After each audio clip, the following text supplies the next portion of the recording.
अच्छा जी, ये तो हो गया फॉर्मेट ऑफ द टेस्ट। इसको तो हम करते हैं जरा साइड पे।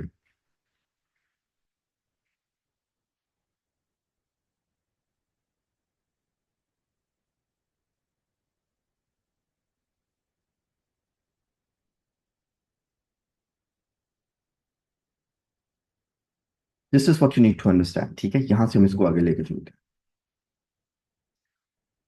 जैसे अगर आपको याद हो, हमने मंडे को एक लेक्चर किया था लिसनिंग के पेपर के ऊपर। लिसनिंग में भी मैंने आपको बताने की कोशिश की थी कि दो टाइप्स के क्वेश्चंस ही आते हैं। आगे उनकी सब कैटेगरीज बनी हुई हैं। एक्चुअली रीडिंग में भी ऐसे ही होता है। बेसिकली दो टाइप्स के क्वेश्चन से पूछते हैं, उनकी सब कैटेगरीज उन्होंने डिफाइन की है। मैंने इसको सिंप्लीफाई करने के लिए एक चार्ट में इसको बनाने की कोशिश की है। फॉर एग्जाम्पल, आप में से काफी सारे लोग हैं जो ऑलरेडी प्रैक्टिस कर रहे हैं। तो अगर हम फिलिंग द ब्लैंक्स की बात करें या हम नोट्स कंप्लीशन की बात करें, तो रीडिंग के पेपर में क्या आता है, आपको कई ऐसे क्वेश्चन आते हैं जिसमें लिखा होता है कंप्लीट द नोट्स। कई ऐसी स्टेटमेंट्स आती है जिसमें लिखा होता है कंप्लीट द सेंटेंस, मगर उसमें ब्लैंक्स अवेलेबल होते हैं। फिर आपको कई बार टेबल, डायग्राम या फ्लो चार्ट आ जाता है जिसके अंदर उन्होंने ब्लैंक्स छोड़े होते हैं। आपने टेक्स्ट पढ़ के उसके ब्लैंक्स को फिलअप करना होता है। फिर आपके पास समरी वाले क्वेश्चंस आ जाते हैं। कुछ ऐसे क्वेश्चंस आते हैं समरी के जिसमें उन्होंने ऑलरेडी एक वर्ड लिस्ट दी होती है। उस लिस्ट के अंदर से आप सिलेक्शन करके आंसर्स लिखते हैं। उसको हम वर्ड बैंक बोल देते हैं, ठीक है? और कुछ ऐसे आपके क्वेश्चंस आते हैं जिसमें कोई वर्ड बैंक नहीं होता। ये वाला जो टाइप है ना क्वेश्चन का, ये पार्टली एमसीक्यू से रिलेट करता है। ये कह लें कि मिक्स उन्होंने किया होगा। मगर इसको सॉल्व करने के लिए डेफिनेटली आपको टेक्स्ट के साथ वर्ड पहले मैच करना पड़ता है। मगर ऑप्शन तो ऑलरेडी गिवन होती है, उसमें से हम लेते हैं। तो ये मिक्स करके चलता है, मगर इसको मैंने समरी में डाल दी इसमें, फिलिंग द ब्लैंक्स में। And then you have sometimes short questions जिसके अंदर उन्होंने एक स्पेस दी होती है, आपने उसका आंसर लिखना होता है। मगर ऑब्वियसली आइल्स के पेपर में you always have a word limit. वो आपको बता देते हैं कि टू वर्ड का आंसर लिखना है या थ्री वर्ड का लिखना है। सेंटेंस कभी नहीं मांगते रीडिंग के पेपर में। सो ये सारी की सारी जो टाइप्स हैं, अगर आप इसको एनालाइज करें, these all types are basically fill in the blanks. आपने इन क्वेश्चंस को सॉर्ट आउट या सॉल्व करते हुए ब्लैंक्स को ही फिल करना होता है। That's the requirement. If you talk the other types of questions जिसके अंदर बेसिकली मल्टीपल चॉइस की बात करते हैं, आपके कुछ क्वेश्चंस होते ही स्ट्रेट वे एमसीक्यूज हैं जिसको हम कन्वेंशनल एमसीक्यूज बोलते हैं। वन स्टेटमेंट और हर स्टेटमेंट की रिस्पेक्टिव थ्री और फोर ऑप्शंस उसके नीचे लिखी होती हैं। कुछ एमसीक्यूज फैक्चुअल बेस्ड होते हैं और कुछ एमसीक्यूज कॉन्सेप्चुअल बेस्ड होते हैं। अगर आपने पेपर सॉल्व किए हैं या हम करेंगे, आप उसमें देखेंगे कुछ एमसीक्यूज में बड़ी स्ट्रेट वे एक स्टेटमेंट देते हैं और उसका एक पर्टिकुलर कीवर्ड नजर आ रहा होता है। मगर कुछ स्टेटमेंट्स ऐसी होती है एमसीक्यूज में जिसमें वो कहते हैं writer says, writers opinion, writers view. वो एक्चुअली कॉन्सेप्चुअल एमसीक्यूज होते हैं। उसमें कई बार कीवर्ड इतना प्रोमिनेंट नहीं होता और टेक्स्ट में जाके इसको जरा सॉर्ट आउट करना पड़ता है। ये थोड़ा सा कॉम्प्लेक्स वाला है इसका। फिर आपके true false, not given, yes no, not given, ये सारे मल्टीपल चॉइस हैं। ये जो सेंटेंस कंप्लीशन है, ये वो वाली सेंटेंस कंप्लीशन है जो टोटली मल्टीपल चॉइस पे आती है। इसके नीचे ऑप्शंस गिवन होती हैं, ऊपर स्टेटमेंट्स गिवन होते हैं। आपने हर सेंटेंस के साथ सिर्फ ए बी सी डी लिखना होता है और जिस ऑप्शन में रेलिवेंट चीज होती है वो यहाँ पे मैच हो जाती है। ये हमने अभी मंडे को जो आइल्स में किया था ना, उसमें लिस्टिंग में एक हमने एमसीक्यूज किए थे सेक्शन टू में। यहाँ पे सारी ऑप्शंस इकट्ठी लिखी थी और नीचे वो जो म्यूजियम के उन्होंने एरियाज लिखे हुए थे। ये एक्चुअली उसी की रीडिंग की एक टाइप है। लिस्टिंग में वैसे आते हैं, रीडिंग में ऐसे आते हैं, सेम कैटेगरी का क्वेश्चन है। और इसके बाद आपके आते ही मैचिंग वाले क्वेश्चन है जिसके अंदर कभी आपको नाम मैच करने के लिए कह देते हैं, कभी डेट मैच करने के लिए कह देते हैं, और कभी वो लिखते हैं कि which paragraph contains the following information. ये भी मैचिंग के क्वेश्चन हैं, बेसिकली मल्टीपल चॉइसेस हैं। और उसके बाद आपकी हेडिंग्स आती हैं, हेडिंग्स भी मल्टीपल चॉइस क्वेश्चंस। आपने मल्टीपल हेडिंग्स में से एक हेडिंग पिक करनी होती है। हेडिंग कभी भी बनानी नहीं होती खुद से या लिखनी नहीं होती, गिवन होती है, you just pick it up. अगर आप इसको सिंपली दो पार्ट्स में डिवाइड करें, as you can see now, तो दो ही तरह के क्वेश्चंस आते हैं, या तो फिलिंग द ब्लैंक्स आती हैं या मल्टीपल चॉइसेस आती हैं। इसकी बेस पे एक्चुअली एक पेपर की स्ट्रेटेजी बनती है कि मैंने पेपर को अटेम्प्ट कैसे करना है। वो आज हम इस लेक्चर के एंड पे करेंगे, ठीक है? ये भी इसलिए आपको दिखा दिया ताकि जब हम पेपर सॉल्व करें आपको पता हो कि किस कैटेगरी में कौन से क्वेश्चन सॉल्व करते हैं। अब मैंने इसको जिस तरह लिखा है ना, इसको लिखने का खास मकसद ये था कि इसे मैंने इजी और डिफिकल्ट करने की कोशिश की। एक बात यहाँ पे छोटी सी बता देता हूँ, को समझ आ जाएगी। नोट्स कंप्लीशन जब आते हैं ना, ये वाले इजी होते हैं नोट्स, सेंटेंस वाले से थोड़े से डिफिकल्ट होते हैं। ये कह लें कि इसी का एक हायर वर्जन है। इसी तरह ये जो टेबल डायग्राम और फ्लो चार्ट आता है, ये वाले थोड़े से इजी होते हैं, और जैसे जैसे आगे बढ़ता है तो थोड़ा सा डिफिकल्ट हो जाता है। इसी तरह जो समरी है वर्ड बैंक की, जो विदाउट वर्ड बैंक है, ये इजी होती है। और जो वर्ड बैंक के साथ आती है समरी, वो वाली समरी डिफिकल्ट होती है। तो उन्होंने हर कैटेगरी के दो टाइप्स बनाए हैं, एक इजी कर दी, एक मुश्किल कर दी। इसी तरह अगर आप एमसीक्यूज में जाएं, तो जो फैक्चुअल एमसीक्यूज होते हैं ना, वो आमतौर पे इजी होते हैं, वो कैंडिडेट्स पिक कर लेते हैं। मगर जो व्यू क्वेश्चंस होते हैं, जिसमें राइटर का कॉन्सेप्ट लेना होता है, वो वाले अक्सर मुश्किल होते हैं एमसीक्यूज, और वही गलत होते हैं। इसी तरह ट्रू फॉल्स आसान होते हैं, और यस नो उसी का एक हायर वर्जन है, ये थोड़ा सा डिफिकल्ट होता है। और इसी तरह मैचिंग में जाएं तो मैचिंग नेम और डेट इजी होता है, मैचिंग पैराग्राफ मुश्किल होता है। तो हर टाइप में उन्होंने दो दो फर्दर कैटेगरीज बना दी हैं। एक आसान वाला रख दिया, एक डिफिकल्ट वाला रख दिया। तो अगर आसान वाला समझ आ जाए तो डिफिकल्ट वाला करना वैसे ही होता है, बस उसमें फिर वोकैब की गेम होती है, आपकी वोकैबलरी हाई होनी चाहिए। That's how they set the paper. इसलिए जब आप पेपर की स्ट्रेटेजी पे काम करेंगे, वी कैन सी कि कौन से क्वेश्चंस पे मैंने काम करना है, या किस क्वेश्चन पे टाइम कम लगेगा और किस पे ज्यादा लगेगा। वो अटेम्प्ट करने से पहले ही आपको पता होगा, फिर आप पेपर में पैनिक नहीं होते। बिकॉज यू नो कि ये मुश्किल वाला है, इस पर टाइम देना है, ये आसान वाला है, ये जल्दी हो जाएगा। तो वो टाइम की जो डिवीजन है ना, ये टाइम मैनेजमेंट है पेपर की, वो आ जाती है यहाँ से। तो इसलिए ये बात पता होनी बड़ी जरूरी है। यहाँ तक ओके है सब? Any questions online friends, any questions up till now, जो बात समझना ही हो? वैसे बार ये जनरल फॉर्मेट की बात है। ठीक है जी, आगे चलें फिर। आप अपनी बुक्स पे ना वो टेस्ट नंबर मेरे ख्याल 12 है, वो जरा ओपन कर लें। सजेशन है मेरी, आई एम नॉट सेइंग कि सबको ऐसा करना चाहिए, because everybody is at a different level. But many times academic students find it difficult to solve the reading passage of academic. मुश्किल है, नो डाउट अबाउट दैट। और उसमें दो तरह की प्रॉब्लम्स आती हैं। प्रॉब्लम नंबर वन, पैसेज की समझ नहीं आती है। And problem number two, as the question types are different, we tell you different strategies for different questions. तो वो मिक्सअप हो जाती हैं, और कई बार स्ट्रेटजीज अप्लाई नहीं होती हैं आपसे। ठीक है। तो जीटी का पेपर कंपैरेटिवली इजी होता है एकेडमिक से रीडिंग का।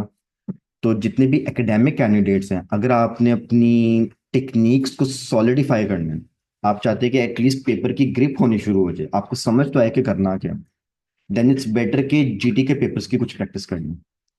आपको जब टेक्निक लगती हुई और आंसर निकलता हुआ नजर आएगा, वहां से आप शिफ्ट जब करेंगे इसको एकेडमिक पे, at least you will have the confidence कि मेथड सही है, यहाँ पे मुझे वोकैब तंग कर रही है। फिर आपको पता लगेगा कि मुझे सिर्फ वोकैबलरी पे काम करना है। क्लियर हो जाएगी ना बात?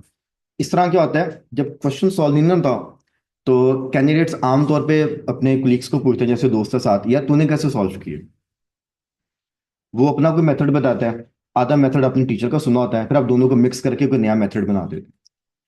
कई बार आप फिर इंटरनेट पे जाते हैं, वहां पे कहते हैं अच्छा यार मेरे से तो नहीं सॉल्व हो रहा, क्लास में बताया था वो भी नहीं समझ आ रहा, मैं नेट से कुछ देख लेता हूं।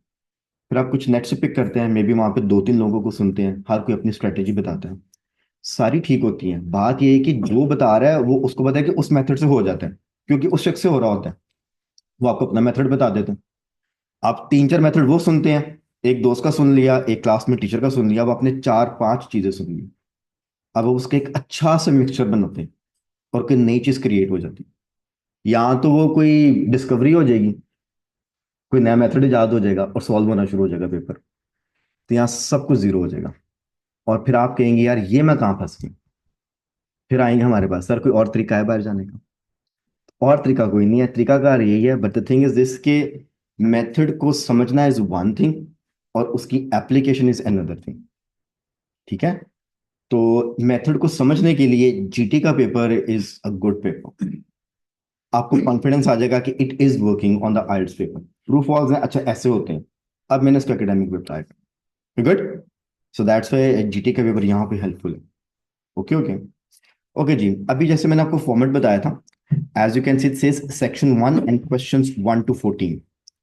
जितने भी अब मेरे जीटी के कैंडिडेट्स हैं, बी केयरफुल, इसमें इंस्ट्रक्शंस को बहुत ध्यान से पढ़ना है, क्योंकि सेक्शन में 14 क्वेश्चंस हैं, मगर इस पैसेज पे सिर्फ 1 से 8 क्वेश्चंस हैं। मिक्स अप नहीं करना, that is actually really really important, ठीक है। और अगर आप इसका पैसेज देखें, it says choosing the best sleeping bag, एक ही पेज का आर्टिकल है, कभी कभी थोड़ा सा आगे चला जाता है, मगर फिर भी इतना लेंथी नहीं है। और इसके फौरन बाद इसके रेलिवेंट क्वेश्चन है, क्वेश्चन नंबर 1 to 8, जिसपे उन्होंने लिखा हुआ है कि हम इसकी पैराग्राफ मैचिंग करेंगे इंस्ट्रक्शंस के बने। और जैसे आप आगे जाते हैं, फिर instructions are very clear. Questions 9 to 14 are dependent on this particular passage and then so on. We good? ठीक है, अब हम इसको जरा सॉल्व करते हैं आज और फिर आगे चलेंगे। Let's come to this first page. यहां पे वो कह रहे हैं जी सेक्शन 1 क्वेश्चंस 1 to 14, और आगे इसने इसका रेलिवेंट क्वेश्चन दिया हुआ है 1 to 8। टॉपिक आमतौर पे वो लिख के देते हैं आपको आइल्स के पेपर में। यहाँ पे लिखा हुआ है choosing the best sleeping bag, ठीक है। स्लीपिंग बैग का तो आइडिया है सबको, व्हाट इज स्लीपिंग बैग, ठीक है। अगर आप कभी ट्रैकिंग पे गए हैं, कभी हाइकिंग की है, और आप अगर मम्मी डैडी बच्चे नहीं हैं कि होटलों में जाके सोना है, तो फिर कैंपिंग की होगी आपने। तो कैंपिंग जब करते हैं तो स्लीपिंग बैग इज मस्ट। वो एक तो पैक कर देता है और कोजी होता है, और क्योंकि आप कैंप में होते हैं तो कोई भी जो कीड़ा शीड़ा है वो आपके फिर उसमें लाइक बिस्तर में आने से जो है ना, वो उसकी सेफ्टी भी है। प्लस वो आपको वार्म रखता है, क्योंकि जब आप हिल एरियाज में जाते हो तो सर्दी बहुत ज्यादा होती है रात को। गुड। तो स्लीपिंग बैग का कॉन्सेप्ट ये है, तो ये वो वाला है जो इसके अंदर आप बेसिकली जिप अप कर सकते हैं अपने आप को। बच्चों के रोम्पर्स तो देखे होंगे आजकल, सर्दियां छोटे बच्चों को अक्सर माँ बाप रोम्पर्स बना देते हैं जिसमें जिप करके पैक कर देते हैं। ये वही बड़ा वाला है, बस ये बैग इसमें टांगे नहीं होंगी, इट्स नॉट डोंगल, ठीक है, ये बैग है। ये वाला इसमें आर्टिकल है। अब इसमें ए बी सी डी जो है ना, सारे बैग्स की टाइप्स हैं। ऑब्वियसली डिफरेंट ऑप्शंस अवेलेबल हैं, and as per the requirement of the person आप चूज करते हैं कि आपने किस तरह की ट्रैकिंग करनी है, किस तरह का बैग चाहिए। ए बी सी डी सारे ये जो नाम लिखे हैं ना, ये बैग्स के नाम लिखे हुए हैं, ठीक है। और अगर आप इसके क्वेश्चंस पे जाएं, इंस्ट्रक्शंस को मैं आपके लिए पढ़ता हूँ, सॉल्व आपने करना है। इंस्ट्रक्शंस आर वेरी क्लियर, बड़ी सिंपल से लिखते हैं। वो कहते हैं जी look at the 7 reviews of sleeping bags A to G. इसका मतलब है हमारे पास 7 बेसिकली पैराग्राफ्स हैं, A B C D E F G. अगर आप काउंट भी करें तो 7 बनते हैं। गुड। वो एक एक्स्ट्रा पैराग्राफ निकाल के अगर उसको भी मैं डालूं तो 8 बनेंगे। ए से जी 7 है। For which sleeping bag are the following statements true. GT के पेपर में वो लिखते ऐसे ही, which statement is true. Basically इसको वो यही कह रहा है कि मैच कर, इसकी सेंस ये है। वो ये कह रहा है कि कौन सी स्टेटमेंट किस ऑप्शन के साथ जाके मैच होती है, इसका मतलब यही है। गुड। ये वाली बात समझ आ रही है कि ये ट्रू फॉल्स नहीं है, ये मैचिंग क्वेश्चन है। मगर जीटी के पेपर में इंस्ट्रक्शन वो ऐसे लिखते हैं, विच स्टेटमेंट इज ट्रू। उसके बाद उन्होंने एक और लाइन लिखी, उन्होंने लिखा जी राइट द करेक्ट लेटर। इसका मतलब है कि क्वेश्चन के आगे उस बैग का नाम नहीं लिखना या उसकी टाइप नहीं लिखनी, आपने सिर्फ ए बी सी और डी लिखना है, दैट्स द रिक्वायरमेंट। और उसके नीचे जो लास्ट इंस्ट्रक्शन है जो सबसे इंपॉर्टेंट है, इसमें लिखा हुआ है N B, you may use any letter more than once. When we say N B, what do we understand by the word N B? Note before, perfect हो गया, ठीक है जी। इसका मतलब है कि काम शुरू करने से पहले नोट कर ले इसको, इट्स इंपॉर्टेंट इंस्ट्रक्शन। आइल्स के पेपर में, रीडिंग में और इवन लिसनिंग में भी कभी कभी स्पेशल इंस्ट्रक्शंस आती हैं। वो जब भी आएंगे वैसे लिखते हैं, एन और बी को कैपिटल कर देंगे और बोल्ड कर देंगे, पूरा नहीं लिखते वो, और उसके आगे एक स्टेटमेंट लिख देंगे। ये हर क्वेश्चन के साथ अपेंडेंट नहीं होती है। If this instruction is there, you need to understand this instruction. अब आप में से कोई मुझे बता सकते हैं, जब ये लिखते हैं you may use any letter more than once, what do we understand by this statement as compare to this statement? इन दोनों स्टेटमेंट्स में क्या फर्क है, यहाँ क्या मतलब है नीचे वाली स्टेटमेंट का? एक ही आंसर दो में यूज हो सकता है। एक ही आंसर दो में यूज हो सकता है, ठीक है। और बताएं, ठीक है आपने और थोड़ा सा एलेबोरेट कर लेते। किसी पैराग्राफ में से इतनी नहीं भी हो सकती है, किसी में से दो तीन भी हो सकती है। अच्छा चलिए, ये भी ठीक है। गुड, किसी पैराग्राफ में से इंफॉर्मेशन नहीं हो सकती और किसी में दो तीन हो सकती। चलिए इसको मिलकर इंटरप्रेट कर लेते हैं। यहाँ पे लिखा हुआ है you may use any letter more than once, इसका मतलब है एक से ज्यादा दफा यूज कर सकते हैं। ठीक है, इट मीन्स वन, और इसको हम प्लस कर लेते हैं। मगर मैक्सिमम कितनी दफा यूज कर सकते हैं, क्या इसमें लिखा हुआ है कि दो ही दफा यूज करना है, तीन दफा यूज करना है? जब ये वाली इंस्ट्रक्शन होती है ना, अब यहाँ पे गेम है, उन्होंने आपको ट्रिक कर दी है। इसका मतलब कि जो अल्फाबेट ए है, वो मैं तीन क्वेश्चंस को ए लगा सकता हूँ, इवन चार को भी ए लगा सकता हूँ, मेरे पास अपर लिमिट ही नहीं है क्वेश्चन के मुताबिक। अब इसका मतलब है हर क्वेश्चन में अगर आपने क्वेश्चन नंबर वन को ए मार्क कर दिया, तो जब आप क्वेश्चन नंबर टू करेंगे तो ए फिर अवेलेबल होगा आपके पास मार्क करने के लिए, ए एलिमिनेट नहीं हो गया। अब यहाँ पर मल्टीपल चॉइस ये इस तरह से उन्होंने दी है कि ऑप्शन लगाने के बावजूद वो ऑप्शन फिर भी अवेलेबल है, और वो ऑप्शन जरूरी नहीं कि दो में लगेगी, तीन में भी लग सकती है, चार में भी लग सकती है। So you have to be very vigilant. It means अगर आपने एक आंसर सॉल्व कर लिया, अगले आंसर पे जाने के लिए अगेन वो सेवन ऑप्शंस को जेन में रखने, ए टू जी फिर प्ले में। क्वेश्चन नंबर जब थ्री पे जाएंगे फिर ए टू जी प्ले में। तो all the seven options are available for all the questions. Every time you have to check all seven. That's it becomes a bit more challenging and difficult. क्योंकि लग सकती है। अब आपको देता हूं टिप आइल्स की।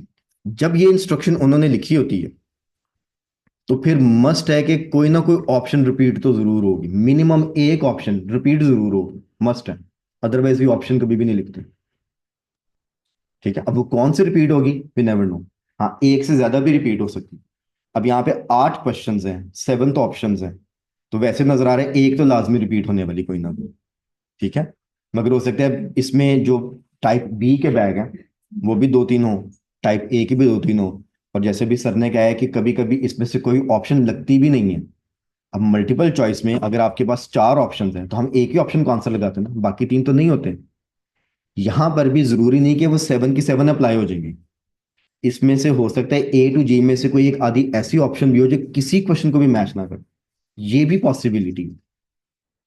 So that's why it becomes a challenge in this question. तो ये क्वेश्चन का जो डिफिकल्टी लेवल है इंक्रीज हो जाता है। इफ एकेडमिक पीपल थिंक यार ये जीटी का पेपर तो बहुत आसान है, ओके, मगर इसमें ट्रिक्स होती हैं, इतना भी आसान नहीं होता। तो ये चैलेंज जरूर देगा आपको। हाँ जी, बात समझ आ गई है? ठीक है, अब एक ट्रिक बताऊंगा, उसके बाद आपने करना है, और जब आप कर लेंगे फिर डिस्कशन हम इसको मिलकर करेंगे। सबसे पहले आपने क्वेश्चन ही पढ़ने होते हैं। Never ever just straight way go to the passage, क्योंकि हम इसको सॉल्व करना है। अगर आप पैसेज को वैसे पढ़ेंगे तो आपको कभी भी नहीं पता लगेगा कि actually what you are searching in the passage. ठीक है, क्वेश्चंस पहले पढ़ने हैं। अब आप चाहें तो वन बाय वन करके चले जाएं, और आप चाहें तो डबल या ट्रिपल क्वेश्चंस लेके जा सकते हैं। अब जो मेरे जैसे थोड़े से वीक स्टूडेंट हैं, उनके लिए सजेशन है कि वन वन स्टेटमेंट लेनी, क्योंकि अगर आपने दो तीन इकट्ठी उठा ली तो आपके लिए मैच करना मुश्किल हो जाएगा। और जो आप जैसे थोड़े से ज्यादा अच्छे और पढ़े लिखे स्टूडेंट हैं, वो दो दो तीन तीन स्टेटमेंट्स भी उठा सकते हैं इकट्ठी। एग्री? तो जो मेरे जैसे हैं वो सिर्फ इस स्टेटमेंट का कीवर्ड हम बनाएंगे, आंसर फाइंड करेंगे, और बाकी आपको पता ही है। ठीक है, एक क्वेश्चन मिलके करते हैं, बाकी आपने करने हैं। यहां पे लिखे जी दिस स्लीपिंग बैग। बोर्ड पे देखिए मैं इसका कीवर्ड कैसे बना रहा हूं, this sleeping bag is not very easy to pack up. Question को हमेशा कम से कम दो पार्ट्स में जरूर डिवाइड करना आपने क्वेश्चन स्टेटमेंट। ठीक है, ये जो इसको अंडरलाइन किया ये बेसिकली कीवर्ड मार्क किए हैं इसके, ताकि आपने एक सेंस क्रिएट करनी है। पहली बात है कि स्लीपिंग बैग के बारे में बात हो रही है और लिखा हुआ है this sleeping bag, so it means कोई ना कोई एक पर्टिकुलर की वो बात करेगा। जिस भी स्लीपिंग बैग को हमने यहाँ पे एज अ ऑप्शन में चूज करना है, उसकी शर्त ये है कि उसको पैक करना आसान नहीं है। जब हम उसको पैक करते हैं, खोल तो लिया हमने, जब हमने उसको दोबारा रैप करके पैक करना है तो जरा मुश्किल होती है। गुड, मुझे जरा पैराग्राफ में से बताइए किस ऑप्शन को जाके मैच करें। ठीक है, टेक योर टाइम, आज टाइम की बंदिश नहीं है, पढ़ के तो मुझे बताएं जरा।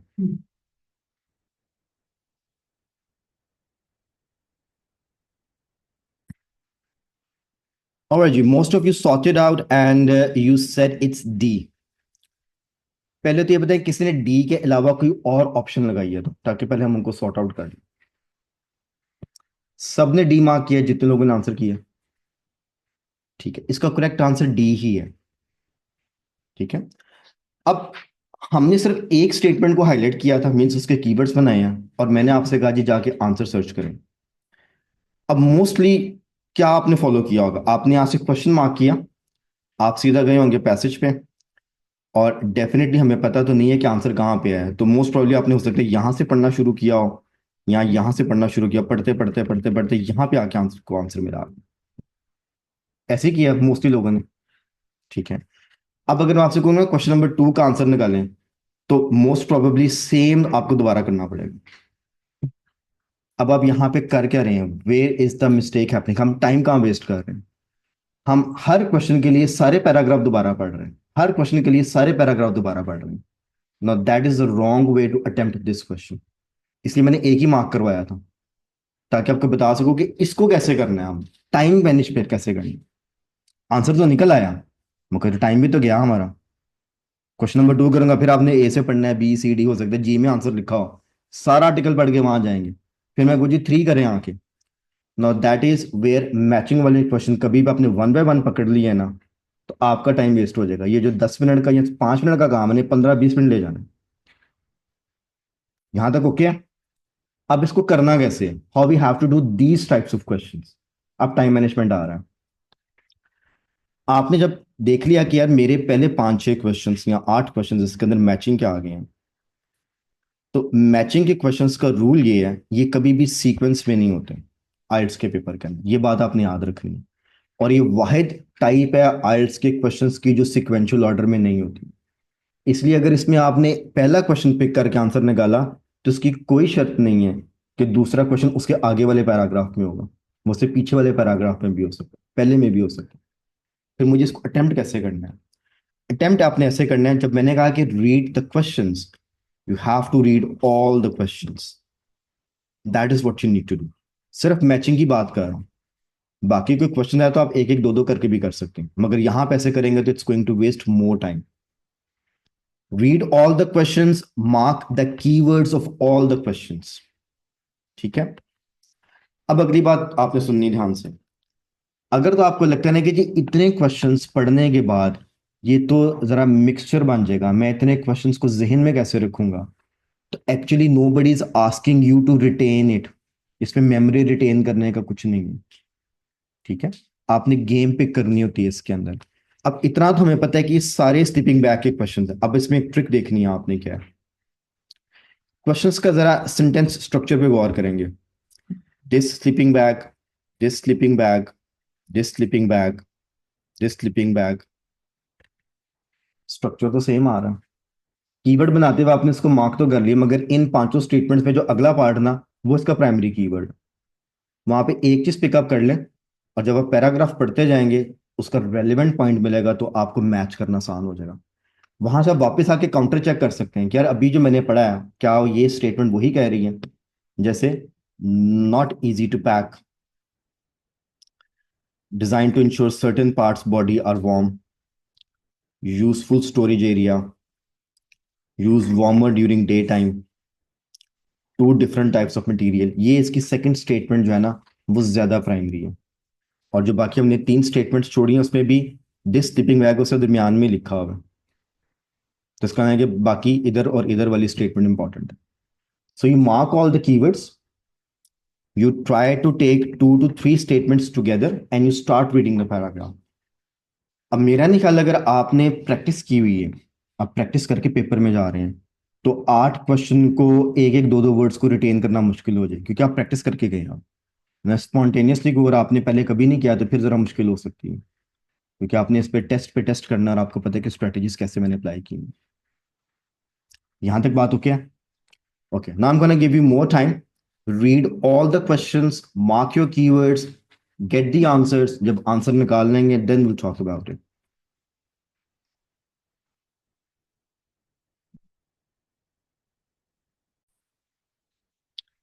Okay, ji. You're going to tell me the answers, and then we'll recheck the answers. Number 1, we already decided it's D, delta. What about number 2? It's A, alpha. Correct है जी. Number 3, E, E for echo. E is the correct answer. Number 4, B, beta. जिन्होंने option B लगाया, B for ball, that is correct. Number 5, D, delta again, D. Number 6, F. Number 7, C, Charlie, correct. And number 8, A again, alpha. मैं repeat कर रहा हूं, ठीक है. आपने जो गलत लिखा है उसको करेक्ट के साथ मार्क करें और फिर हम इसको रीचेक कर लेते हैं. 1 is D delta, 2 alpha, 3 is echo E, 4 is ball B, 5 D delta, 6 is F, 7 is C Charlie, and number 8 is A again, alpha. Option जी इसमें यूज नहीं हुआ कहीं पर. ये वाहिद ऑप्शन है जो किसी ऑप्शन के साथ नहीं लगा. और ए रिपीट हुआ है इसमें, मेरा ख्याल है डी रिपीट हुआ है, और शायद बी नहीं, ए और डी रिपीट हुआ. करेक्ट. अब अगर किसी का कोई क्वेश्चन गलत है, they want to discuss, please बताएं ताकि आपको हेल्प कर पाए.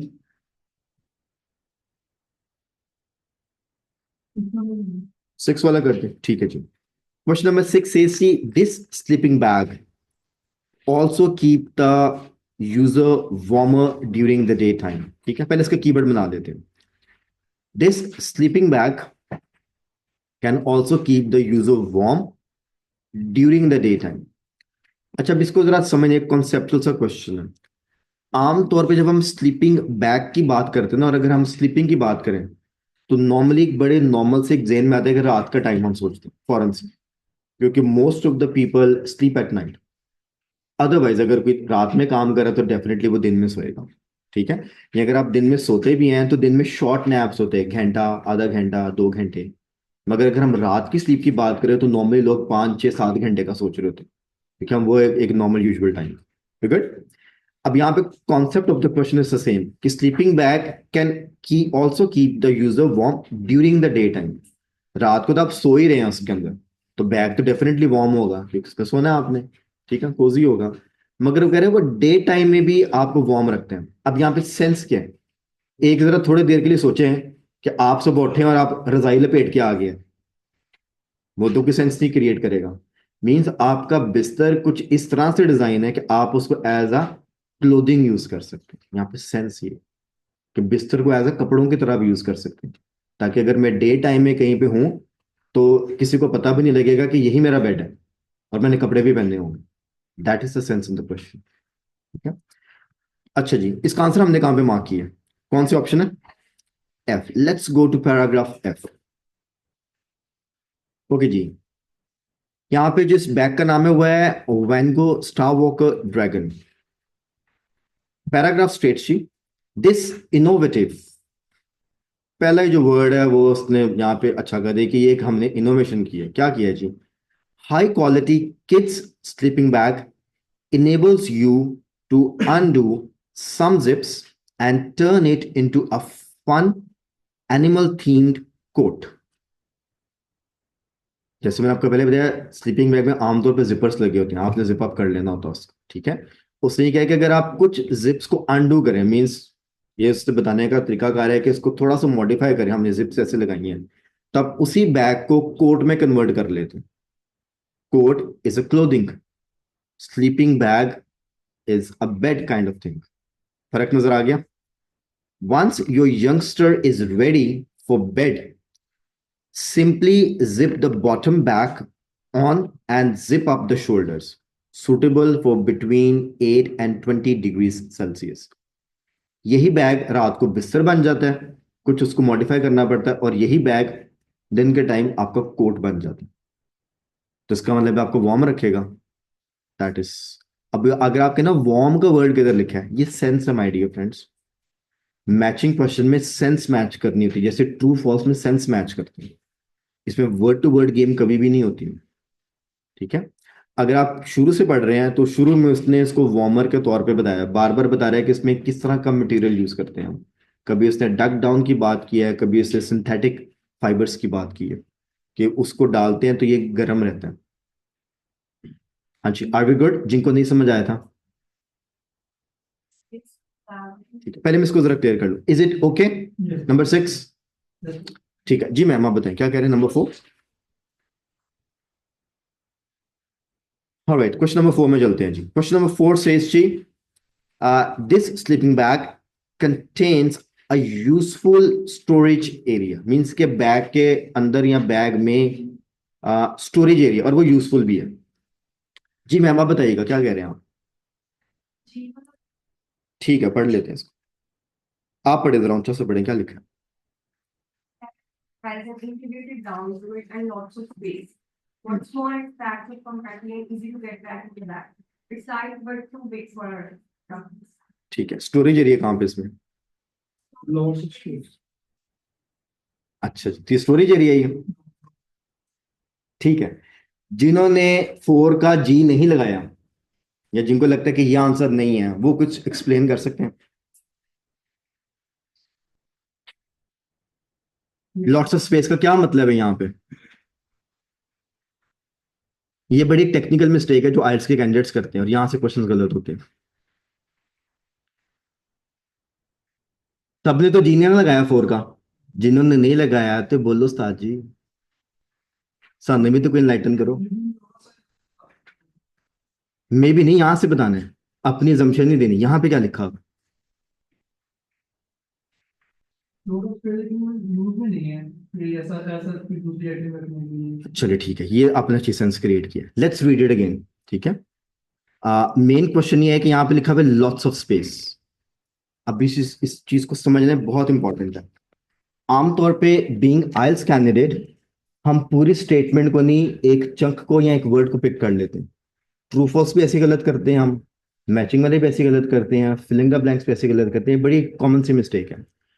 आपने अगर ये वाला फ्रेज पिक कर लिया ना, फाइन, मगर ये फ्रेज स्टेटमेंट में कहाँ लिखा हुआ है, वो पूरी स्टेटमेंट का क्या मतलब है, इसी को हम इम्प्लाइड मीनिंग बोलते हैं बार बार।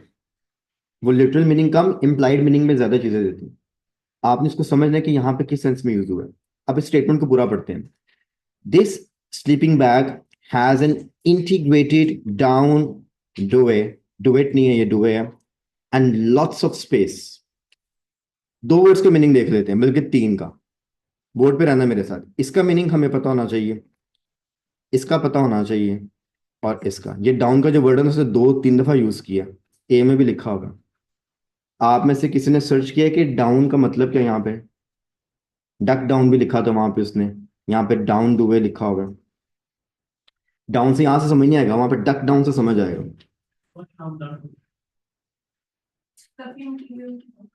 फ्लफी मटेरियल, मगर कौन सा वाला? Duck feathers. Duck feathers, original duck feathers, ठीक है। जो डक्स होती है ना, उनका जो बेली और जो चेस्ट के फेदर्स होते हैं, वो भी कई बार जो है ना फिलअप के तौर पे यूज किए जाते हैं। वो ऑर्गेनिक है और वो ज्यादा गर्म होता है, उसको डक डाउन बोलते हैं। और अगर आप अपने घर पे जाकर रजाई खोल लेंगे, विकी रजाई अगर ली हुई आपने, तो उसमें से डक फेदर से निकले, उसमें सिंथेटिक मटेरियल है, जो कि केमिकली बना के उन्होंने उसको गर्म किया हुआ है। और अगर आपके घर में कोई पुरानी रजाइयाँ यूज होती हैं, तो वो कॉटन वाली होंगी, जिसको हम रुई वाली रजाइयाँ बोलते हैं। गुड, समझ आया? फिलअप की बात हो रही है। ये जो हो गया फिलअप, कि उस रजाई में है क्या, रजाई की तरह लिखा हुआ। ये डुवे इज रजाई बेसिकली। और इंटीग्रेटेड का क्या मतलब होता है? मैथ्स वाले स्टूडेंट बता दें, ये इधर बैठे mathematicians, what is integration and differentiation? ऊंचा बोलना है, मुझे डेफिनेशन चाहिए। इंटीग्रेशन और डिफरेंशिएशन में क्या फर्क होता है? जो मैथ्स का फॉर्मूला वही लगता है इधर भी, इंग्लिश में भी।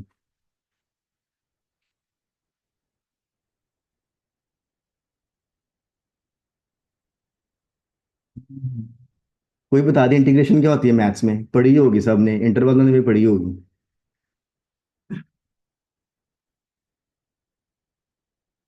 नहीं बताना तो आप ये भी कह सकते हैं सर मैंने नहीं बता, जाओ दूसरी जो मर्जी काटो, ठीक है।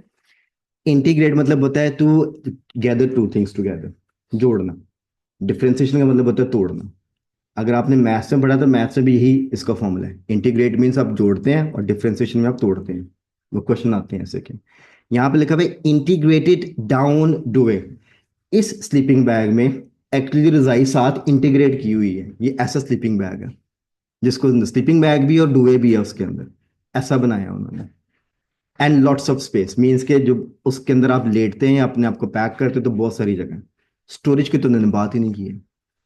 When we talk about storage, अब देखिए सिंपल वकैब है, इसमें 3 वर्ड्स है, आपको उसका मीनिंग ही नहीं आता, आप क्वेश्चन कैसे सॉल्व करेंगे? टेक्निक तो गई तेल लेने के लिए, टेक्निक ने सवाल नहीं निकालना। टेक्निक आपको लोकेशन पे ले जाती है, आपने क्वेश्चन को रीड करके निकालना है। माय डियर फ्रेंड्स, वकैब नहीं आती ना, so it's not going to work.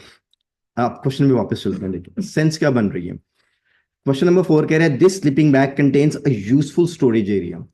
देखिए स्लीपिंग बैग में जिसने सोना है उसकी तो जगह होगी, उसने तो सोना है बीच में, उसके अलावा भी वो कह रहे हैं कि वहां पे स्टोरेज एरिया भी, आप उसी बैग के अंदर जैसे अब अपने आपने कोट्स और जैकेट्स पहने हुए हैं तो इसके अंदर आपकी पॉकेट्स जो बनी है ना वो एक्स्ट्रा स्टोरेज एरिया है।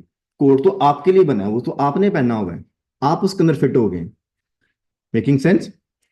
अब हमने अगर किसी ऑप्शन को देखना है तो उसमें जिसने बैग में सोना है उसके अलावा जगह होनी चाहिए। अब बताएं क्या आंसर हमने लगाया था इसका? Option number B. बी पे चलते हैं आप। यहां पे लिखे जी this double sleeping bag which is suitable for all season except winter is soft and cozy, and there's a handy pocket for essentials located inside near the top. तो आप भी अंदर होंगे और आप अपनी कुछ चीजें भी रख सकते हैं, खास खास चीजें हैंडी। इसेंशियल्स, इसेंशियल्स में क्या आता है, जैसे अगर लेट्स सपोज आप रात को सोते हैं, आपने अपना कोई हैंकरचीफ रखना है, आपने अपनी कोई नाइट क्रीम रखनी है, आपने अपना मोबाइल रखना है उसके अंदर, कोई भी ऐसी चीज है तो you can put it in the pocket पे। सो वो आपकी इसेंशियल्स आपके पास रहेंगी। ठीक है, इसेंशियल्स का वर्ड हम तब यूज करते हैं जो आपकी इमीडिएट जरूरत की चीजें होती हैं, उसको हम इसेंशियल्स बोलते हैं। हाँ जी, मेकिंग सेंस? ठीक हो, any other question my dear friends? Question number 2। Okay जी, question number 2 says G people can use this sleeping bag in any season. ठीक है जी, आपने कौन सा लगाया सर इसका? बी भी तो आता है। चलो यार, अभी पढ़ा था वहां पे। आप मुझे बताएं एक्सेप्ट का मतलब क्या होता है? एक ए से होता है और एक ई से होता है, ये एक्सेप्ट ई वाला है, अभी हमने पढ़ा था। इसका क्या मतलब है? डिक्शनरी में से देख के मुझे बता दो बेशक, देखो जल्दी देख के बताओ। उसको भी निकालने दे, उन्हें भी पेपर देना है। देखे देखे, इतनी देर मैं आपको एक बात बताता हूँ। देखिए मैंने जानबूझ के आपको जब क्वेश्चन नंबर 1 कराने मैंने आपको टेक्निक दी, आप मीनिंग देखें, क्यों नहीं बताई? जब हम किसी को मशवरा देते हैं ना सीधा वाला, अक्सर लोगों को समझ नहीं आता। इंसानी नेचर का पहले हमने खुद गलत करना है, फिर हमें पता लगना है कि वो ए गलत हो गया, कौन सही करना है। इसलिए पहले मैं आपको करने दिया, मैंने कहा करें जरा आपको पता लगे। मैं पहले भी बता सकता था इसको ऐसे करना है। जी सर, मीनिंग आ गया? Making sense? इसलिए मैं आपको सारी वकैब सारी साथ साथ नहीं बता रहा, जब आप पूछेंगे ना कि ये क्यों नहीं आंसर, तब मैंने आपको बताना है कि इसमें आपकी वकैब की गलती है। आप पूछेंगे तो आपको आंसर मिलेगा, आप नहीं पूछ रहे, आपकी मर्जी है। जी sir, let him do it.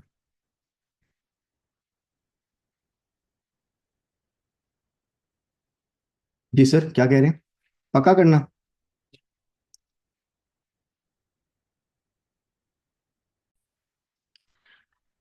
इस स्टेटमेंट में लिखा है कि ये वाला जो बैग है ना, आउटवेल कंपेनियन चैंपियन लिखा हुआ है, camping camping lux double sleeping bag, it is suitable for all season.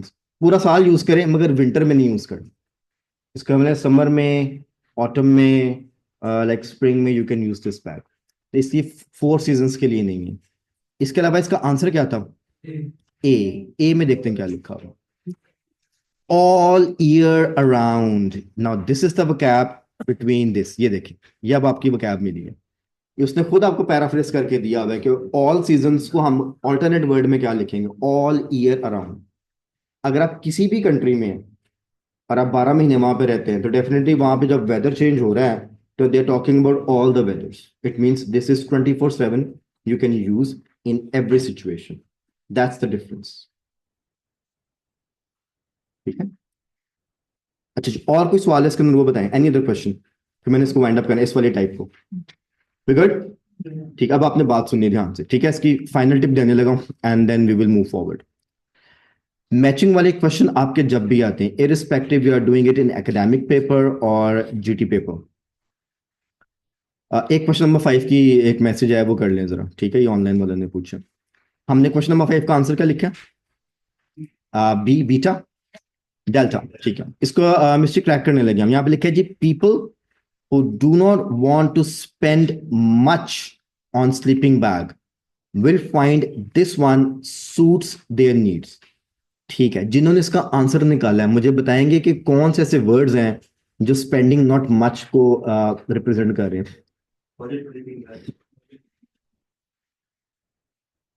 D में ऐसा कौन सा फ्रेज है जो स्पेंडिंग को रिप्रेजेंट कर रहा है?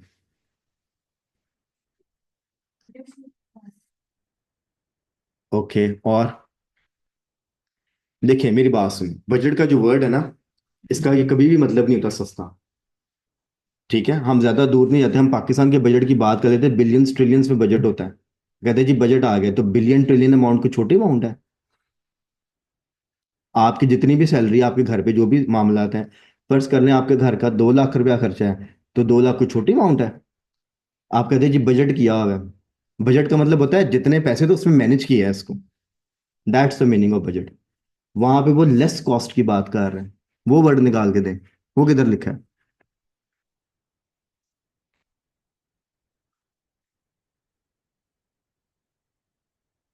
अगर ये लेडीज आंसर देना मुझे तो ज्यादा अच्छा लगेगा, क्योंकि इसमें कुछ ऐसा वर्ड है जो नो फ्रिल्स। सर जी बोल क्यों नहीं रहे आप?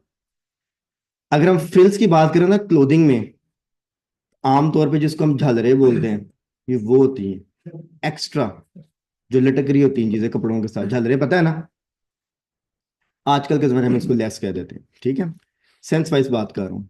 If you want no frills budget sleeping bag that will last more than 1 summer, means आपको कोई ऐसा बैग चाहिए जो महंगा ना हो और बजट के अंदर हो, तो ये no frills budget sleeping bag, ये पूरा जो फ्रेज है ना, इसकी सेंस बनेगी कि you do not want to spend much money, you want something जो कि काम भी आ जाए और सस्ता भी हो, तब जाके सेंस मैच होनी है उसकी। ओके हो गया? अब अगर आप इसके क्वेश्चन को देखें जाके, क्वेश्चन नंबर 5 स्टेट्स कि ऐसा बैग जिसमें आपको ज्यादा स्पेंड करने का नहीं है, people who do not want to spend much, ये जो फ्रेज है ना, ये no frills budget sleeping bag, इधर जाके मैच हो। मेरा तो ख्याल है 5 मिनट तक कम होएगा, तो बाबा जी घंटा लाता है। ठीक है, अब इधर से सीखने की बात क्या है, आप सिर्फ ये अंदाजा करें, अगर आप क्वेश्चन सॉर्ट करके जल्दी से आगे जा रहे हैं ना, आंसर आपने जैसे भी निकाल लिए, वो आपने तुक्का लगाया, अगर आपने बजट वर्सेस का आंसर निकाला था ना, आपकी सेंस ठीक नहीं थी, बस ठीक हो गया आपका आंसर, यहाँ पे तो हो गया है, किसी और टेस्ट में नहीं ठीक होगा। If you are not sure about the meaning of the word, you have the dictionary, हम प्रेप मोड में है, उसका मीनिंग तो देखें जाके, आपकी सेंस तो क्लियर होनी चाहिए। वो हर बार आपके से जोड़ तोड़ वाला काम नहीं चलना पेपर में।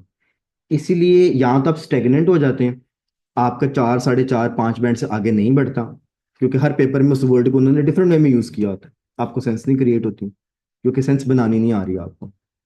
ठीक है, और यहाँ आप बस प्रैक्टिस पे प्रैक्टिस किए जाते हैं, ये नहीं देखते कि मसला कहाँ पे है। ये पेपर छोड़ा, गलत हो गया, इसका आंसर देखा डी है, चलो जी अगला सवाल, वो गलत हो गया, फिर इसका आंसर देखा अच्छा जी डी है, फिर अगला सवाल, तो प्रॉब्लम पे तो काम ही नहीं कर रहे। इसमें कितनी ज्यादा वकैब है जो आपको नहीं आती है।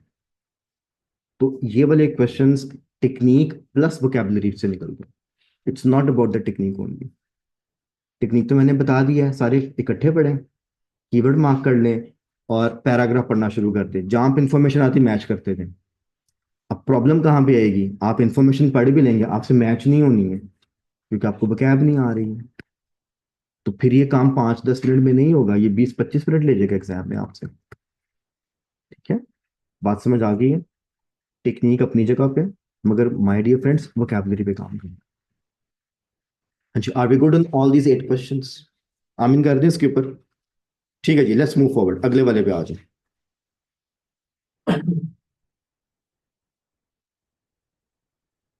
और जी जो आपके इसी सेक्शन के नेक्स्ट क्वेश्चंस हैं वो टिके हुए हैं, the spread the word life, the spread the word life writing price, और इस पे ट्रू फॉल्स और नॉट गिवन के क्वेश्चंस। ठीक है, इसको हम वन बाय वन करके करेंगे। ठीक है, इसकी टेक्निक पहले सुन लें, इसको सॉर्ट आउट करते हैं, फिर हम आगे चलेंगे। The true false and not given questions in any other type except matching, matching paragraph आ जाए, मैचिंग नेम आ जाए, मैचिंग डेट आ जाए, उनके अलावा कोई भी आइल्स का क्वेश्चन है सारे के सारे सिक्वेंशियल ऑर्डर में होते हैं बाय डिफॉल्ट ही। अगर आपको क्वेश्चन नंबर 9 का आंसर मिल गया ना कहीं पे, तो 10 11 12 13 14 उसके अगले पैराग्राफ्स में ही होंगे। ठीक है, उससे पहले नहीं होंगे। गुड। ट्रू फॉल्स का भी ये रूल है। इसका मतलब कि अगर हम इसमें ये वाला क्वेश्चन सॉर्ट आउट कर लेते हैं ना, और हम इसकी लोकेशन निकाल लेते हैं कि कहाँ पे है ये, तो फिर हमें बाकी आराम से मिल जाएंगे। ठीक है, अब जो पेपर हम सॉल्व करने लगे हैं बाय डिफॉल्ट ही उसके अंदर एक ही पेज का आर्टिकल है हमारे पास, और हम पहला क्वेश्चन सॉर्ट आउट करने लगे हैं और सारे क्वेश्चंस इसी पे हैं। तो क्वेश्चन नंबर 9 का आंसर मोस्ट प्रोबेबली या तो यहां से निकल आएगा या यहीं से निकल आएगा। एक बार 9 निकल आया फिर हमें बता गए सीक्वेंस में। So that's how it works. ये इसकी टाइम मैनेजमेंट है। तो आपने एक सॉर्ट आउट करना है, बाकी सॉर्ट आउट होते जाएंगे। अब आ जाते हैं इसको सॉल्व कैसे करना है। पहला स्टेप सेम है, you have to read the question and mark the keywords. इसके कीवर्ड्स मार्क कर लेते हैं। यहां पे लिखा है जी, writers can submit an entry of fewer than 5000 words. ये यहां तक मैं एक ही कीवर्ड ले रहा हूं। जो भी आपने पेपर सबमिट करना है वो 5000 वर्ड से कम हो सकता है for the life writing price. ठीक है, अगर तो ये स्टेटमेंट ट्रू है ना, तो जो इस स्टेटमेंट में लिखा है इसकी सेंस पैराग्राफ में 100% मैच होनी चाहिए। सेंस, मैं वर्ड्स की बात नहीं कर रहा। इस स्टेटमेंट की सेंस ये है कि जो भी राइटर इस लाइक कंपटीशन में एंटर होना चाहता है और प्राइज विनिंग के लिए अप्लाई करना चाहता है, वो कुछ भी दे सकता है लिख के, या जो भी इसे सबमिट करना है वो 5000 वर्ड से कम का हो सकता है। ठीक है, अगर तो बात वहां पे लिखी थी स्टेटमेंट टू है। जरा पहले दो पैराग्राफ पढ़ें कंपटीशन रूल से ऊपर और पहला वाला, और मुझे बताएं कि ये स्टेटमेंट वहां पे मिल रही है कहीं पे। ठीक है, बाकी सबको भी निकाल देंगे। इतना पोर्शन पढ़ लें और मुझे बताएं कि यहां पर ये बात मिल रही है, और अगर मिल रही है तो किस सेंस से मिल रही है, क्योंकि 5000 का वर्ड्स लिखा हुआ है यहाँ।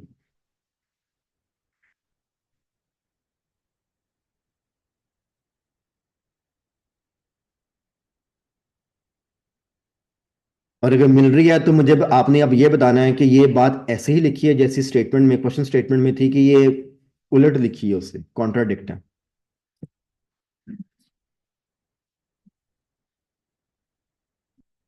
अगर हम बात करें लिखी है तो लिखी तो ये देखिए 5000 वर्ड्स के यहाँ पे रेफरेंस है हमारे पास। अब बस मुझे इसको पढ़ के बता दें कि जो हमारा क्वेश्चन स्टेटमेंट है और ये पैराग्राफ है, ये एक ही सेंस में बात कर रहे हैं कि ये कॉन्ट्राडिक्ट है, आपस में उलट है एक दूसरे के। हाँ जी, आंसर आ रहे हैं मेरे पास। Many people are saying it's same sense. चलो हम इस पैराग्राफ को पढ़ते हैं। यहाँ पे लिखा है जी, entries should be original works of life writing.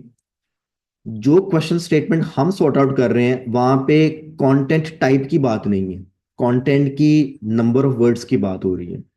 तो इस वक्त हम इसको पढ़ तो लेंगे मगर हम इस पे फोकस्ड नहीं है। This is not what we are looking for. Original work of life writing of no more than 5000 words. इस वाली स्टेटमेंट का या फ्रेज का मतलब क्या है? No more than 5000 words. ये टिपिकल स्टेटमेंट आपकी आइल्स की, क्या मतलब हुआ इसका? 5000 से ज्यादा नहीं होने चाहिए। डन। इसके अंदर उन्होंने लिखा है कि मिनिमम कितने होने चाहिए इस स्टेटमेंट के अंदर? नहीं। अब हम आगे बढ़ते हैं। The word count will be checked and entries longer than 5000 words will be disqualified. There is no minimum word count. आप चाहे 100 वर्ड का लिख के दे दें, इस पे कोई शर्त नहीं है। 5000 से ज्यादा नहीं होना चाहिए। उन्होंने ये बात दो दफा लिखी है। ठीक है, no more than 5000 words, longer than 5000 words, और नो मिनिमम काउंट। मीन्स 3 दफा उन्होंने डायरेक्टली और इनडायरेक्टली लिख दी है। अब हमारे क्वेश्चन की सेंस ये थी कि 5000 वर्ड्स तक को होना चाहिए। Writers can submit an entry of fewer then 5,000 words. तो उन्होंने लिखा 5,000 से कम हो सकते हैं, बिल्कुल हो सकते हैं, इससे ज्यादा नहीं होनी चाहिए। इसका मतलब है कि ये वाली स्टेटमेंट और जो टेक्स्ट की स्टेटमेंट है वो एग्री कर रही है। अगर एग्री कर रही है और 100% सेंस मैच हो रही है, statement is always true. Good. अब क्वेश्चन नंबर 10 और 11 इन दोनों को इकट्ठा पढ़ना है, कीवर्ड मार्क करें और अगले पैराग्राफ्स को पढ़ के इसका आंसर निकाल लें। आंसर नहीं बताना, निकाल लें, मुझे ओके करें, then will talk about it.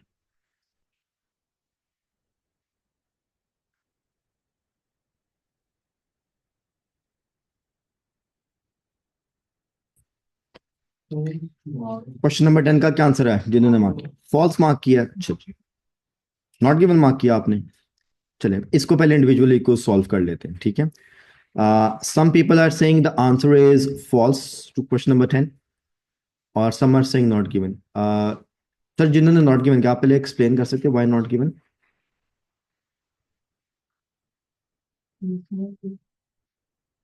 पहले क्वेश्चन को ब्रेक करें मेरे साथ, क्वेश्चन में क्या लिखा है फिर मुझे टेक्स्ट पे लेके जाइएगा। ये उसमें कह रहे हैं कि राइटर की कैसे बंदे के बारे में किसी लिंक में डाल रहे हैं। ठीक है, writers can choose to write about the life of a person they know. अगर हम किसी की लाइफ के बारे में लिखते हैं आमतौर पर इसको बायोग्राफीज बोलते हैं, किसी की आप बीती जो जिंदगी होती है, ठीक है। क्योंकि अगर कई सारे लोग तो राइटर नहीं होते ना, वो लोग अपनी सिर्फ स्टोरी बता देते हैं, वो कोई प्रोफेशनल राइटर हायर करते हैं, वो राइटर उनके बिहाफ पे लिख के देते हैं, ठीक है। तो जितनी भी बायोग्राफीज आपको मार्केट में मिलती हैं वो उन्होंने नहीं लिखी होती, मगर उनकी जगह पे किसी ने लिखी होती है, ठीक है। यहाँ पे लिखा हुआ है writers can choose to write, means उनके पास चॉइस है, about the life of a person they know, जिसको भी वो जानते हैं उसकी लाइफ के बारे में वो लिख सकते हैं। जी सर, पैराग्राफ पे लेके जाइएगा। एक सेकंड, पैराग्राफ कौन सा वाला, दूसरा वाला? ठीक है जी, हम यहां से पढ़ रहे हैं फॉर द पर्पस। जी सर प्लीज रीड कीजिएगा। Science writing is defined as non-fiction and should be based on significant portion from the author's own experience. Traditional biographies, where the piece is only about the experience of someone else or experience. ठीक है, आप इसको not given कैसे कर रहे हैं? Last one. अभी खुद पढ़ा समझ आ गई है? अभी आपने फिर वही काम किया, आपने पोर्शन ऑफ द लाइन से आंसर निकाल लिया, सेंस को नहीं समझा। ट्रू फॉल्स की जरा या यस नो नॉट गिवन की जो है ना टेक्निक, इसको समझना है। आंसर ना कभी भी एक लाइन से फाइनल नहीं करना आपने। अगर आपको लेट्स सपोज लग रहा नहीं यार इस लाइन में इसका आंसर है, लेट्स सपोज, तो इस लाइन से जो पीछे वाली लाइन है ना वो पढ़नी जरूर है आपने आंसर को फाइनल करने से पहले। और अगर आपको कोई right in the middle of the paragraph lines लग रहा है कि यहां से आंसर है, तो उसके ऊपर वाली और उसकी नीचे वाली लाइन को पढ़ के एक बार कंफर्मेशन ले लेनी कि जो मैं सेंस क्रिएट कर रहा हूं वही है। अगर मैं इसी पैराग्राफ को फर्स्ट लाइन से पढ़ूं, यहां पे लिखा है for the purposes of the prize life writing is defined as non fiction. पहले तो यह है कि वो कहानी नहीं होनी चाहिए, रियल फैक्ट्स पे बात होनी चाहिए, फिक्शन नहीं होना चाहिए। And should be based on a significant portion from the author's on experience. वो अपना एक्सपीरियंस लिखे। जब हम कहते हैं ना ऑन एक्सपीरियंस, आप किसी की स्टोरी नहीं लिखते, फिर जो आपने एक्सपीरियंस किया होता है, जो आपका लाइक डिफरेंट चीजों को लेके डिफरेंट सिनेरियोज में टाइम गुजरा होगा, वो लिखना आपने। ये लाइक प्राइस की या उस कंपटीशन की रिक्वायरमेंट है। कहानी नहीं सुनानी, असली बात करनी और अपना एक्सपीरियंस शेयर करना, दैट्स द रिक्वायरमेंट। आगे उन्होंने लिखा है जी ट्रेडिशनल बायोग्राफीज, आमतौर पर जैसे भी मैंने आपको एक्सप्लेन किया, where the piece is only about the experience of someone else. आप किसी की कहानी लिख रहे होते हैं, उन्होंने कहा वो नहीं करनी। अब इसको अगर आप देखिए तो आपकी क्वेश्चन स्टेटमेंट के साथ ये स्ट्रेट वे कॉन्ट्राडिक्ट है, उलट बात है। यहां पे कह रहे अपनी आप बीती लिखे और कहानी ना हो, फैक्चुअल बात हो, दूसरों की नहीं बात करनी है आपने। और स्टेटमेंट कह रही है कि writers can choose to write about the life of a person they know. ये तो उसी पैराग्राफ के सेकंड पोर्शन में क्लियरली लिखा है कि ये नहीं करना, ये एक्सक्लूडेड है। कोई भी आपकी इंफॉर्मेशन अगर वो स्टेटमेंट के साथ कॉन्ट्राडिक्ट होती, उलट लिखी है, entirely opposite, it means that is false या नो। अब इस पे मैच कैसे करना हमने? राइटर्स की बात हो रही है, हो रही है, राइटर के पास चॉइस है, बिल्कुल है। उन्होंने ये नहीं कहा अपनी लाइफ की सारी स्टोरी लिखे, उन्होंने कहा आप बीती लिखे। आपके कई एक्सपीरियंसेस होंगे, उसमें से कोई एक एक्सपीरियंस उठाए उसको लिखने, आपकी चॉइस है उनके पास, चूज कर सकते हैं राइटर। वो राइट करेंगे अबाउट द लाइफ, लाइफ के बारे में लिखना उन्होंने, फैक्ट से बात है, फिक्शन में बात नहीं है। Of a person they know, ये बात कॉन्ट्राडिक्शन में, किसी की नहीं, अपनी लिखनी है बस। जब भी आपने किसी भी स्टेटमेंट को ट्रू करना है या फॉल्स करना है, पहली शर्त ये होती है कि वो 100% मैच होनी चाहिए। मैं अब यहाँ पे 100 का वर्ड लिख रहा हूँ। नौवीं स्टेटमेंट हमने ट्रू की, 100% मैच हुई है, मगर इसकी सेंस सेम थी, हमने इसको ट्रू कह दिया। ये जो आपकी नंबर 10 स्टेटमेंट है, ये आपकी 100% मैच हो रही है, यस, इसी टॉपिक पे बात हो रही, बिल्कुल हो रही, इसमें से कोई एक बात भी मिसिंग नहीं है, सारी बातें लिखी हुई हैं।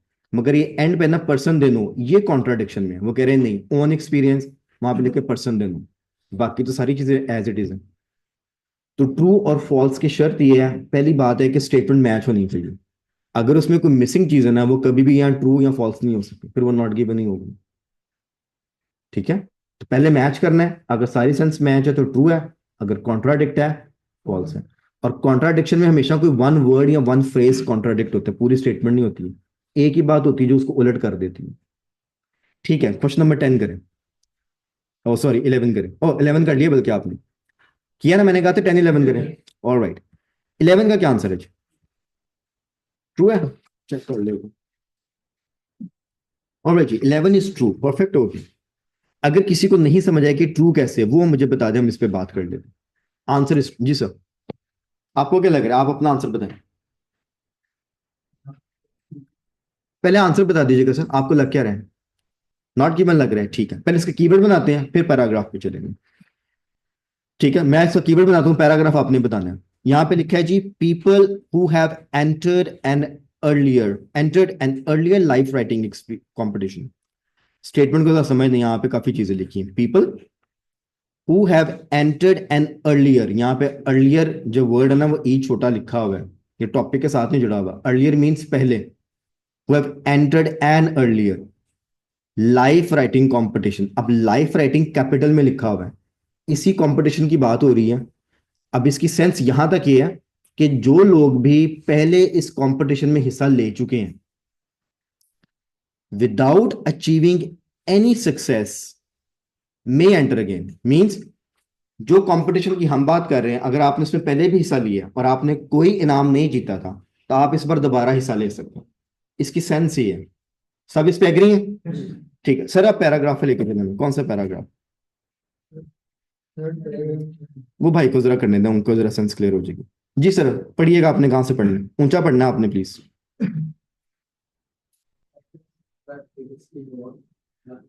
They highly recommended in the life identifies included one and otherwise changes and depends.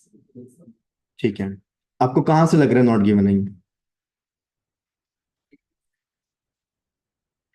ठीक है, अब आपने एक और चीज यहाँ पे देखनी है। यहाँ पे ना इस पंक्चुएशन का बड़ा रोल है, इस पंक्चुएशन का आज हम सॉर्ट आउट कर लेते हैं, ठीक है। और आपने मुझे रिमाइंडर देना है, मैंने आज पंक्चुएशन ग्रुप में भेजनी है। अगर रात तक पंक्चुएशन ग्रुप में ना आई तो एडमिन को मैसेज कीजिएगा कि सर भूल गए हैं, वो भेज दें। मैंने पिछले हफ्ते ही भेजे थे, मैं भूल गया था। हम इस पैराग्राफ को पढ़ते हैं। यहाँ पे लिखा है, writers only submit one entry each. एक शर्त ये होगी, multiple entries by the same author will result it only the first entry being considered for the price. अगर आपने 3 सबमिट किए हैं तो उन्होंने पहली वाली एक्सेप्ट करनी है प्राइस के लिए, बाकी वो रख लेंगे, मगर उसको कंपटीशन में एंटर नहीं करेंगे। आगे लिखा है जी, ये थर्ड लाइन से पढ़ रहा हूं, writers who have previously won or been highly commended in the life writing prize. यहां तो वो इनाम जीत चुके हैं या उनको किसी भी बात पे उन्होंने मेरिट किया हुआ है पहले से इसी कंपटीशन के अंदर, आर एक्सक्लूडेड फ्रॉम एंटरिंग, वो फिर एंटर नहीं हो सकते। अब लगा हुआ है सेमीकोलन। सेमीकोलन का मतलब होता है कि हम एक ही टॉपिक पे बात करें, अब इसका दूसरा बुलेट। अगर देखिए बोर्ड पे देखिएगा, अगर मैं ऐसे बुलेट बना दूं ना, ये एक प्रेजेंटेशन स्टाइल है, bullet number 1, bullet number 2, bullet number 3।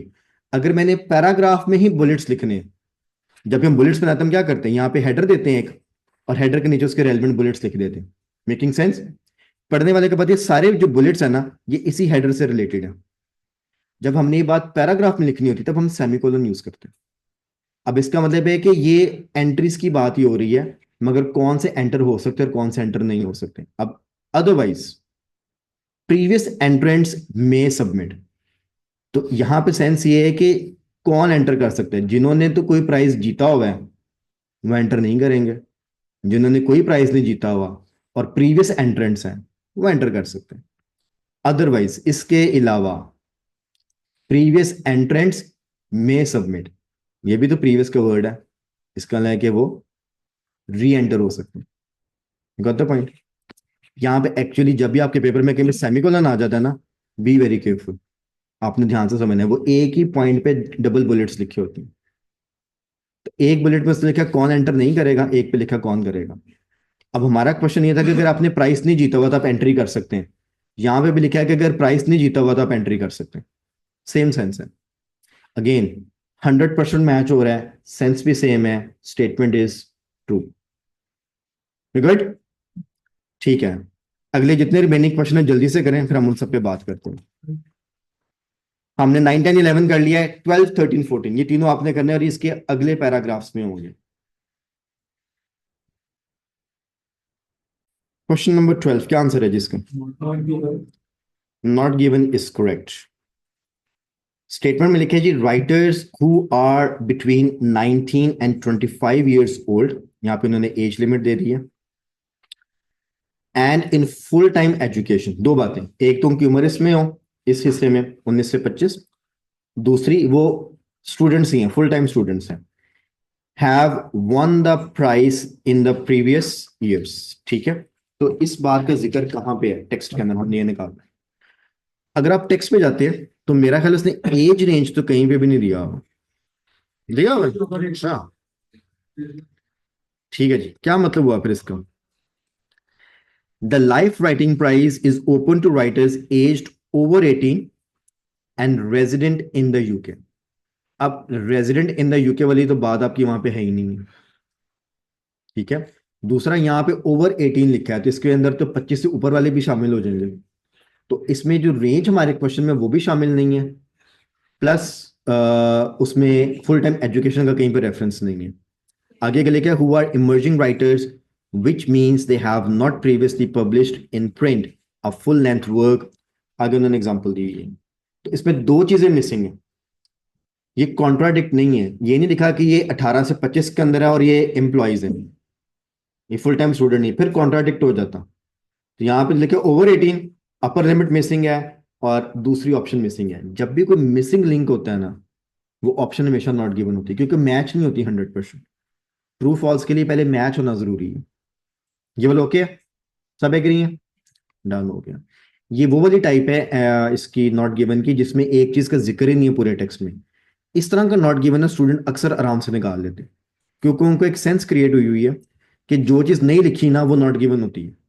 Agree, मैं आपकी बात से एग्री, जैसे ये नहीं लिखा हुआ, ये नहीं लिखा हुआ, मगर सारे नॉट गिवन इस तरह के नहीं आते हैं। ठीक है, अभी हम आगे देखेंगे फिर आपको और समझ आ जाएगा। सो ये नॉट गिवन है हमारा, missing link is always not given. What about question number 13? False है पक्का? ओके जी, यहां पे लिखा है जी only one prize is awarded at the end of the life writing competition. इसका मतलब कि एक ही प्राइज है, बस एक ही विनर है, बाकी सेकंड थर्ड पोजीशन कोई नहीं है। अगर तो उन्होंने वहां पे लिखा है कि जी मल्टीपल प्राइजेस हैं, फिर तो ये स्टेटमेंट फॉल्स होनी चाहिए। हाँ जी, कहाँ पे रेफरेंस है इसका? हाँ जी, लास्ट पैराग्राफ में क्या लिखा है, कोई मुझे बता देगा?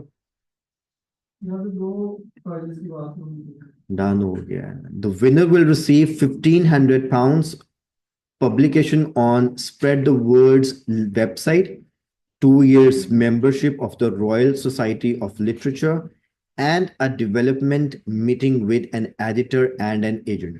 विनर को ये 3-4 चीजें मिलेंगी जो विन करेगा। उसके बाद क्या है? 2 highly commended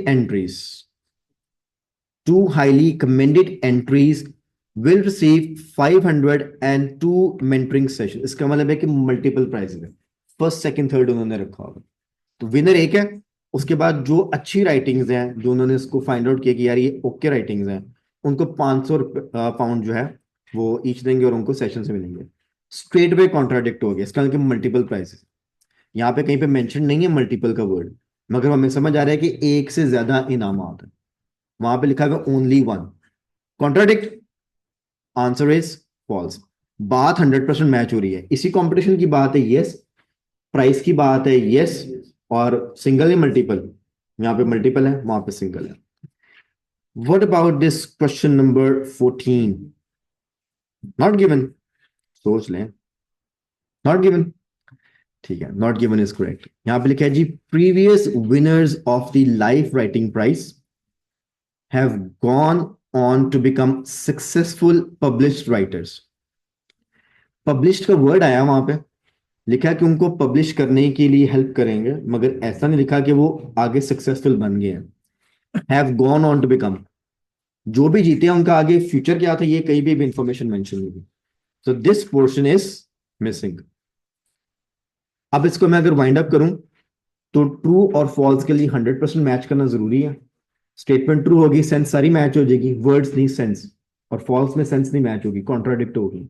और कॉन्ट्राडिक्ट होने के लिए कोई एक वर्ड ही काफी होता है।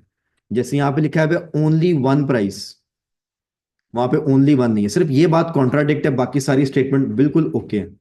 इसलिए ट्रू और फॉल्स में अक्सर लोग कंफ्यूज हो जाते हैं, ठीक है। और नॉट गिवन की शर्त है कि कोई ना कोई ऐसी बात है जो स्टेटमेंट में से मिसिंग है, उसका वहां पे जिक्र नहीं होगा। आपको जब जिक्र नहीं मिल रहा तो आप ये नहीं कह सकते कि वो ट्रू है कि फॉल्स, क्योंकि लिखा नहीं है। हाँ जी, आर वी गुड? बाकी इसका आखिरी ये है कि ये सीक्वेंस में होते हैं, they are in sequential order. Alright, that's good.